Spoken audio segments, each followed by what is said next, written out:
Hello and welcome to this month's edition of Community Bridge. My name is Pastor Chris Burish from Good Shepherd Lutheran Church. And as a pastor, I come to encounter all different types of amazing things that are going on in the Palos Heights community. As we, our church, try to support them, and from these organizations and agencies, what we continually hear is we wish more people knew about what we did and what was going on. And so it is that we gather today to welcome in Dr. Bill Lodewijk and Brian Page from Elim Christian Services to hear about what they offer to the Palos community and what might be beneficial for you or for somebody that you know. Welcome. Thank you, Chris. Chris, it's a pleasure to be here. Thank you. Fantastic. So would you take a moment and share with us a little bit about yourselves? Absolutely. Well, I'm honored to be with you today and represent Elim. I've been at Elim. My name is Bill Lodewijk.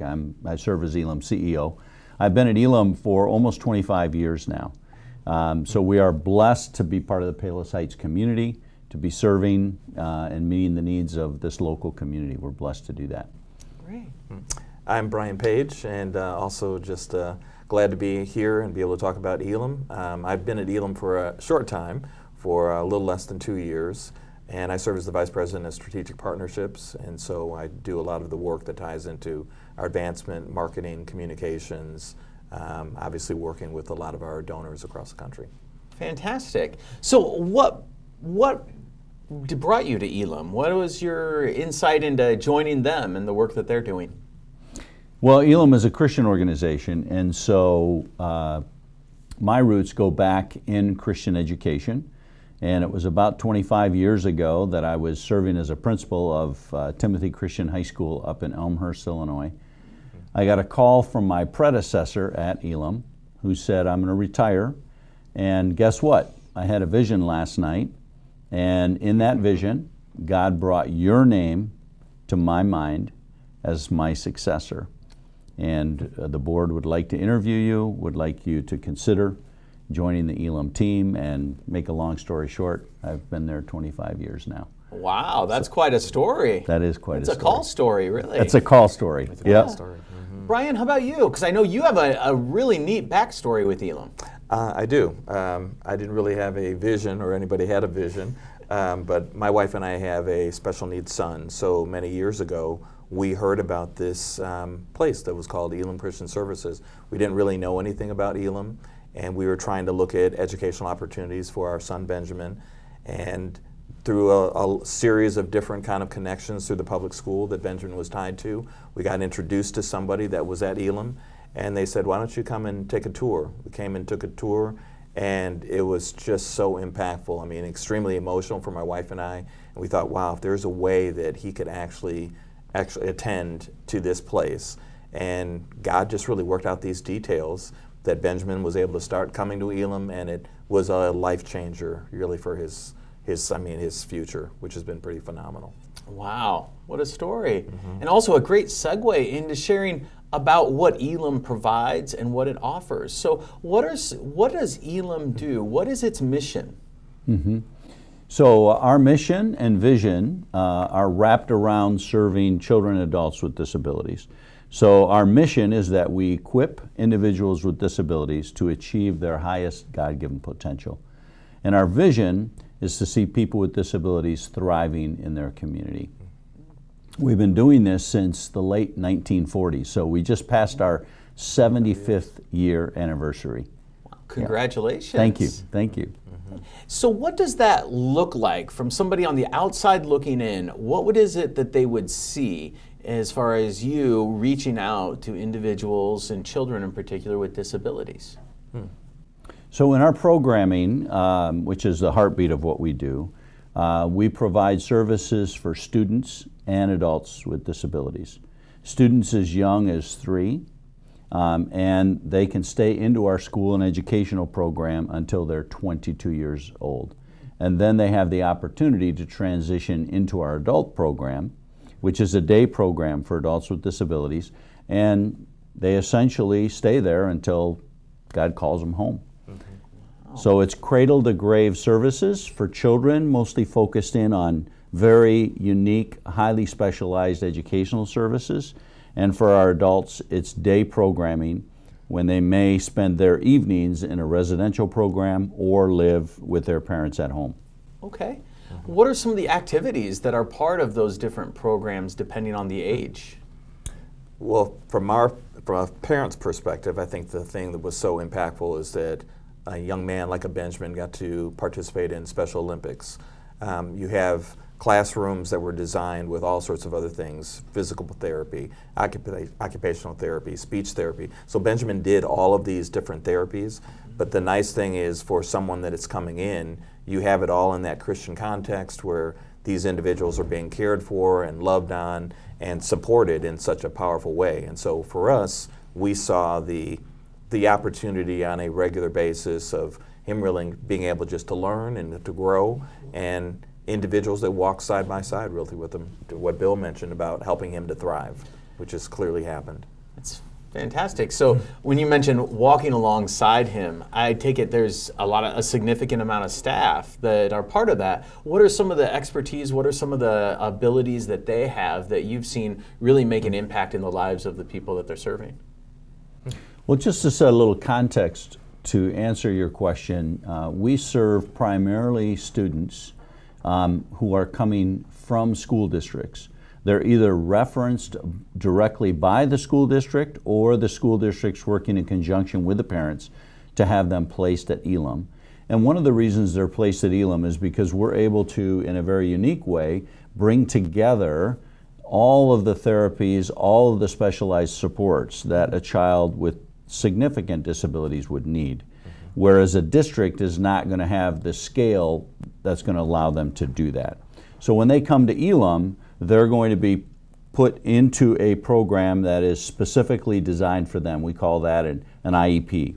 Each student has an IEP, and it dictates how many minutes of this, how many minutes of that they'll get, how many different therapies they'll need in order for them, to meet their independence goals. So for us at Elim, that really is a very labor-intensive effort. We serve 207 students in our school. Wow. And 213 or so in our adult services program. What that means is our staff size is about 350, so it's almost a 1-to-1 ratio of those we serve to those who provide the services that those we serve need. Wow, that is phenomenal. What would you say, because I know there are people out there that have a misconception that, well, shouldn't the school corporation just take care of that? Shouldn't they provide everything? What is it that Elim does in conjunction with the school corporations and the school districts to provide the services that are necessary? Sure. Well, for us at Elim, we are strong advocates for inclusion. We believe that inclusion is really important for seeing a child or an adult with disabilities live to their full potential. And for many of the students and adults today, inclusion means being included in every aspect of a district's school day. But for those who have really significant needs, Elim offers another type of inclusion. It's a place where they have a chance to develop true relationships with peers that extend beyond the school day. So for example, we have an annual prom, and they will all have dates for that night. They'll be asking each other out. They'll be dancing together. So it's a really kind of a special way of living out and experiencing inclusion. So we represent sort of one end of the spectrum of inclusion, but we're big advocates for that. That's phenomenal to hear about creating not just an environment for learning, but really a community of peers as well. So it sounds like that was Benjamin's experience. Oh, it definitely was. So he had the opportunity to do the prom, which was fantastic. And even to this day, all of these relationships that he built over those years, that community really still exists. So my wife and I have built relationships with a lot of those other parents. And as Bill's mentioned, what makes it interesting is because you have some of the most challenged individuals with disabilities, but then you have others that might be dealing with autism, Down syndrome. I mean, there's a whole spectrum of variety of disabilities that people go through. But the biggest piece was it was a caring community. I mean, Elim biblically really represents an oasis, and that's really what it's been for so many families like ours, because when you have a child with disabilities, nothing wrong with the public school system, but oftentimes they don't really know, to Bill's point, how to really include those individuals. And Elim is such a safe place because these individuals get to come and be with other people that are just like them. And they can let their hair down, they can relax. Behaviors, if there's a challenge with that, that can be the norm. And so what I've seen is what's been created over the years for, through Elim has been great. So it can be going to movie theaters, that are set up through Elim, that they can actually go to a movie, and if someone is making loud sounds or they need to wear, headphones, whatever the case is, it's all that part of inclusion, which I think is a huge benefit. Mm-hmm. Wow. Thanks for explaining that, because I think that's incredibly helpful. As Elim focuses on kind of like a subgroup of the whole, it allows for that community to be even stronger and for those bonds to be strengthened. You also mentioned something else that I think is really important, because I think there's a misconception that in dealing with individuals with disabilities, you're just treating an individual. But you brought up, Brian, about how you and your wife were so supported and there was community developed. How is it that you've seen Elim support more than just their individual clients, but also those who are directly impacted or involved with the clients that you have? Well, I think the big thing is because you have, as Bill was talking about, oftentimes you have these one-on-ones. So you have paras, you have teachers. I think for our family, what we really found was really important was just, my wife kind of coined a phrase, you don't know what you don't know until you knew that you didn't know. Because the problem within disabilities is that you're trying to figure out as you go along. There is no manual that fits every single individual, which is why you have these IEPs, these individual educational plans. So everybody's journey is different, every family's journey is different. And I think for us, the support really meant is that Elim also has staff that are dealing just with the resources. Because it's easy to have a special needs child, like in our case, our son had a brain bleed at birth. He wasn't expected to make it. And so people, once he started to get to the place to walk and to talk and to sit up, all the things the doctor said he was never going to do, he does that. And then people are like, well, you should put him in Special Olympics. Well, Special Olympics doesn't work for everybody. It's a terrific organization, but you have to find what else is really out there. And Elim is great because it kind of provides almost a hub that you can go to somebody and say, what are some other opportunities for our child? What are some other supports? Are there other networks? All of these different things. So you have some families that they have to be with their child 24/7. So if the school shuts down, they're really struggling.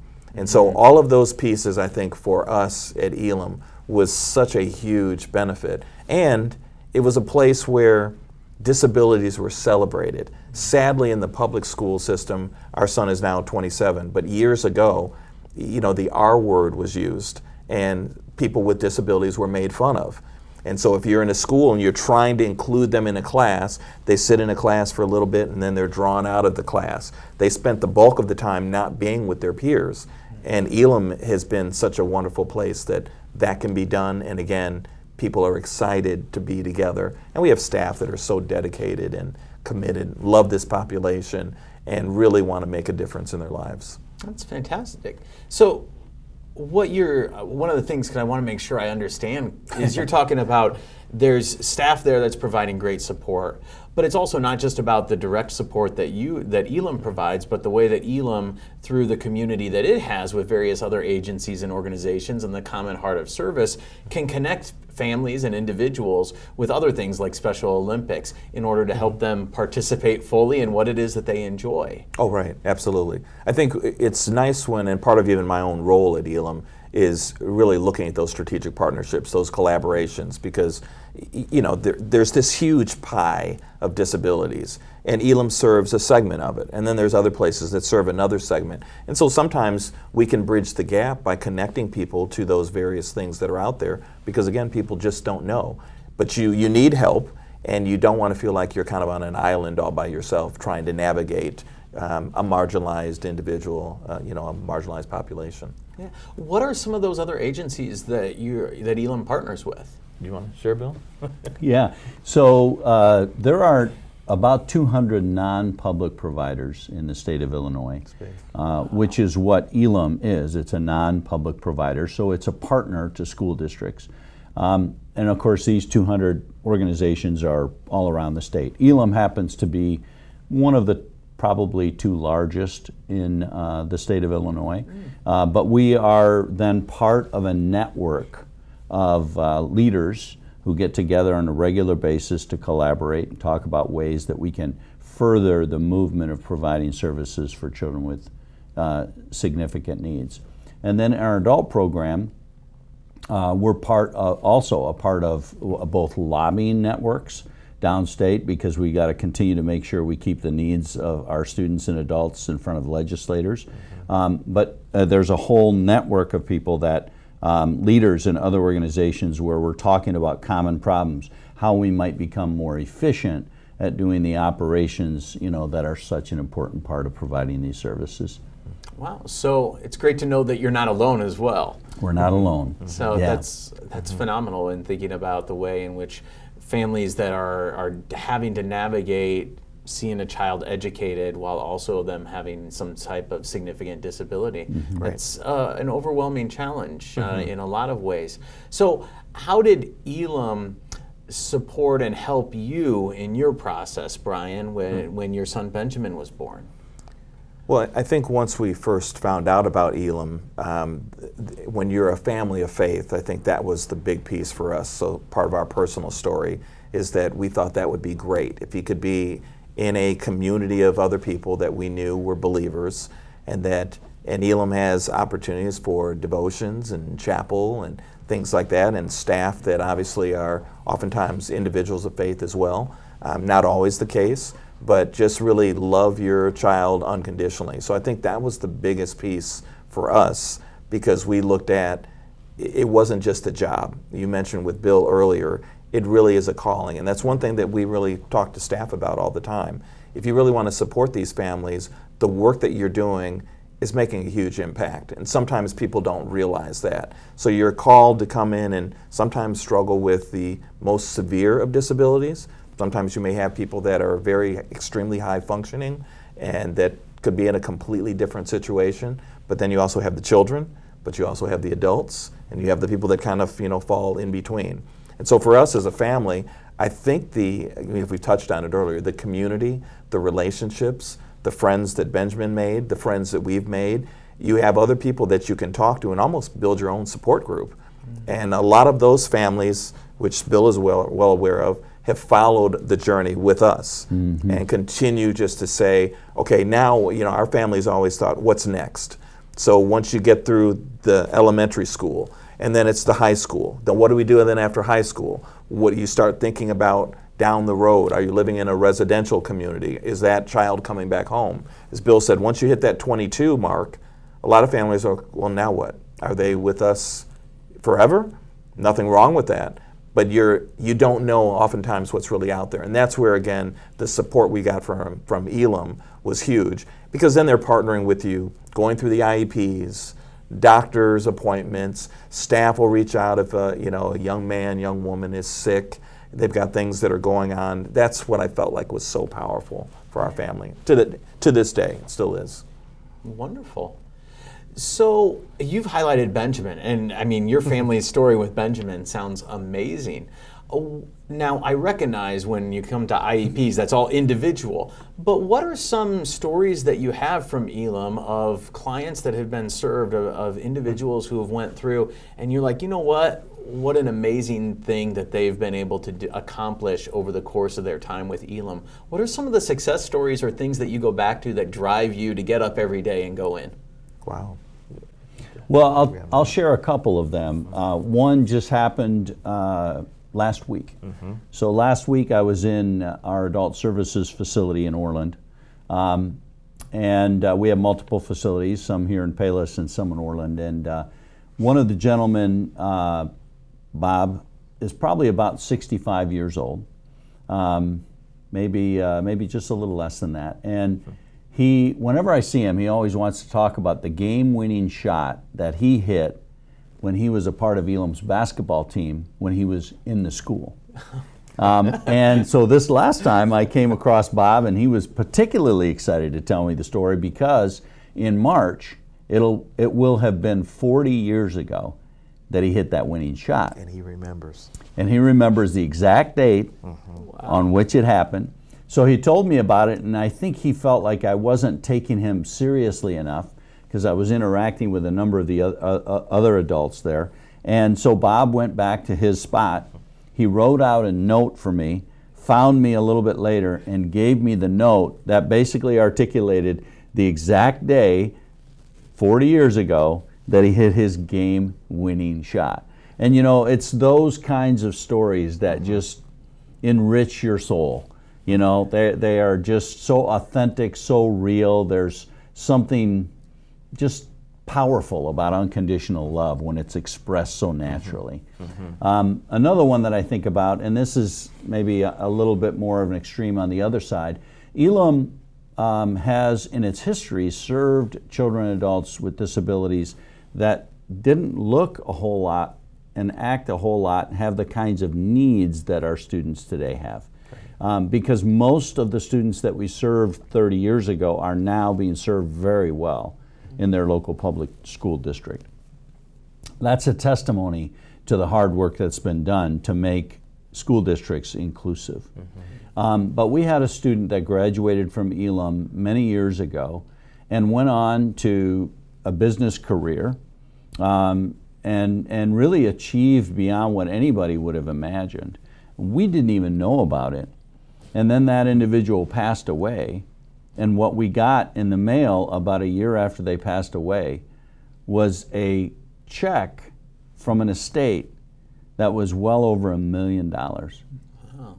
And for us at Elim, that's a testimony to how we were able to help in unfolding his story, and then what God did with it was just amazing. Wow. Yeah.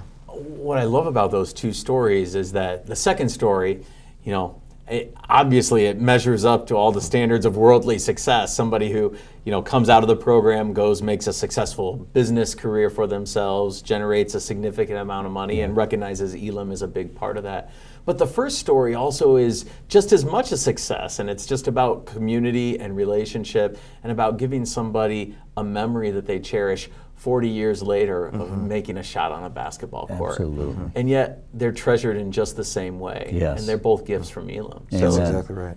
So what a great testimony to the work that you all do and that Elim does. Yeah, I love what one of our directors says about the adults that he serves. And he talks about the fact that each of the adults served at Elim reflects to him a certain character of God.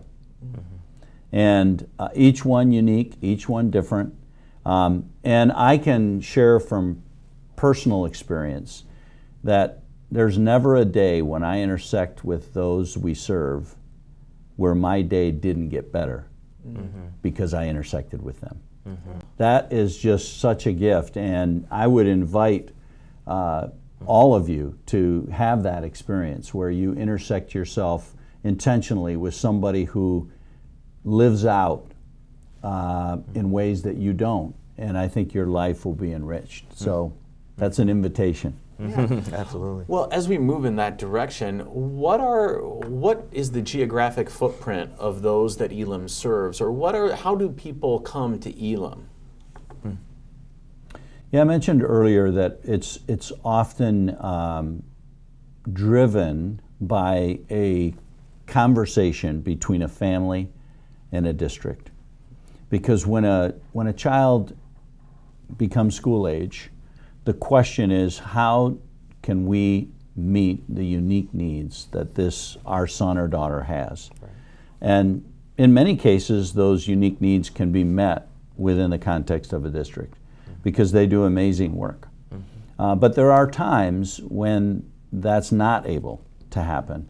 And that's where a place like Elim comes in, where you're able to bring together all of these specialties within one environment that helps meet these unique needs for students. So it's districts that reach out to Elim, or it's parents and districts that reach out to Elim to say, could you come and observe my son or daughter, and could you let us know whether you think you could meet the needs that they have? And so we will send out, we'll have them apply, they'll get the details on paper, and then they'll send out an observation team to the district to observe what the needs of the child are and whether Elim is indeed the best place, to serve them. So there's a pretty stringent, regimented admissions process, because what we don't want to do is admit students that we can't meet the needs of. Yeah, when you say stringent and regimented, it sounds restrictive, but ultimately it's in the best interest of serving faithfully those that are trying to get help. Absolutely, yeah. So, and you mentioned earlier, you looked into the camera and invited people to come and get involved with the lives of somebody that they could make an impact with. What are some ways in which volunteers play a role or people get involved with the work that you are doing at Elim? Well, I think one of the things that comes to mind is our Hope Packs program. And I'd like Brian to talk a little bit more about that, because it's a unique way to get involved at Elim in a win-win-win situation. So maybe Brian can tell us a little bit more about that Hope Packs program. Our Hope Packs is really designed to be a way to provide meaningful work for our adults that we serve at Elim. So essentially what they do is they put together packs, that's why it's called Hope Packs, these kits that are provided for schools. And so it gives them steady, daily related work that they're doing and providing essentially school supplies. And so these students get the benefit of these school supplies. The adults put them together. Prior to COVID, then typically what they would do is they could go out and actually deliver those packs. And so that's why it's so meaningful to have people that are willing to volunteer, obviously to support it financially in terms of their donations. But the biggest piece that I think it provides for us as Elim is helping to educate the community about those with disabilities, because sometimes there's an ignorance that takes place, and people assume like, oh, there's those people, and they don't really know how to interact with them. But as Bill said his story earlier, you see some of the most loving and caring individuals, and they want the same exact opportunities that we have to work and feel like their work makes a difference. And so when you see the joy that they have in doing these Hope Packs, it's huge. It makes a big difference. It makes them feel like they have value, they have worth. We believe everyone's created with a purpose. And so that's what's really great about Hope Packs. And so individuals have an easy way that they can participate. They can come, they can volunteer, they can provide other resources that help us with Hope Packs. They can help us with delivering Hope Packs, all of those things. And it also allows us to let other people know that this exists, as well as for Elim, that we're not a best-kept secret, that we are really touching the lives of so many people, hundreds, as Bill has mentioned earlier. Yeah, and when does the work towards the Hope Packs, when does that take place, or when does that begin? We're already in the process of doing Hope Packs. So they're doing the work all along, and so then we have various other people that provide we basically provide the resources for the kits. And then we have staff that are divided up by various team members. The nice thing is we have staff that Bill was touching on earlier that have been long-time employees. And so they're doing the supervision, giving all the information. And so it's basically something that's going on year-long, because that gives them the work. But then when school is getting ready to start, that allows us to provide these kits for students. Sounds like a really meaningful way for people to get involved, as it well is. as find out more about Elim and be part of making a difference in people's lives. Yes. Because like you said, these are a community of people that are very much part of our community. They're valuable, and being part of in a relationship with them is life-giving, not only to them but to us. Oh, absolutely. Amen. Amen. Great. Another thing I would say, and this is something that is really important to us at Elim, is that we don't, it's important that we're included in the life of the community, that we're not just some organization that's sitting off to the side doing great work, but that we actually engage the community. And so on a daily basis, you'll see buses pulling out of Elim, because they're going to this community event or that community event. Or so we've got our students and adults that are just scattered throughout the community on any given day. But there's one day in particular that means a lot to our students and adults, and that's our Dutch Festival, our annual Dutch Festival, which is it's on a Saturday right at the end of September, and the entire community is invited to participate. There's not a cost to come in. You're just welcome to come in. There's all kinds of music, there's all kinds of food, and what makes it really special for us is that it's a day that our adults and students look forward to. It's really their homecoming. It is. So graduates of Elim who have moved on will often come back and connect with existing students, and it's just a wonderful community event. Thousands of people from the Palos Heights community and all around are coming to this festival every year. It's an amazing event. Great food.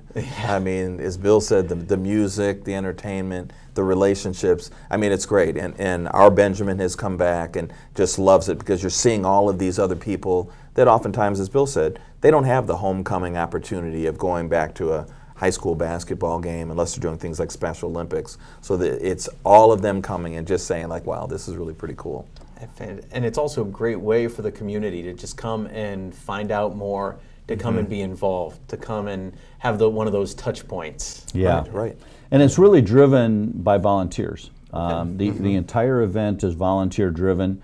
So if you feel an inclination, any of you that you'd want to volunteer an event like that, I can guarantee that it will be an enriching experience. Absolutely. So we invite you to be a part of that. So if somebody wants to find out more information, say for instance they have a child, or there's a child that they know needs services and they want to see if Elim would be a good fit, or if there's individuals that are interested in getting involved volunteering or donating, what's the first step for them to take? Well, I think like most people today, we would direct you to our website, which is elimcs.org. If you go onto that website, you'll see just about everything you can imagine.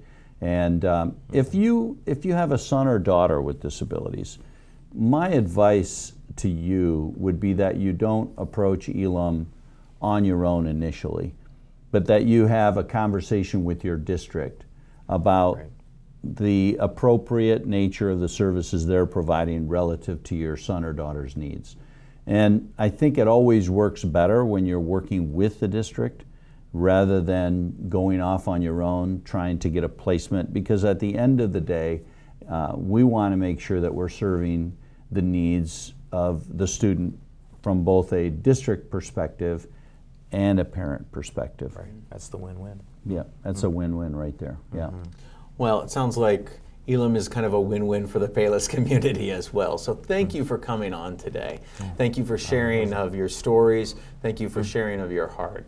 What an asset it is to have. And I hope that people recognize what it is and can get involved and also be aware that this is there for you to enrich your life or the life of somebody that you care about. Thank you for joining us on this month's edition of Community Bridge. Until next time, God bless.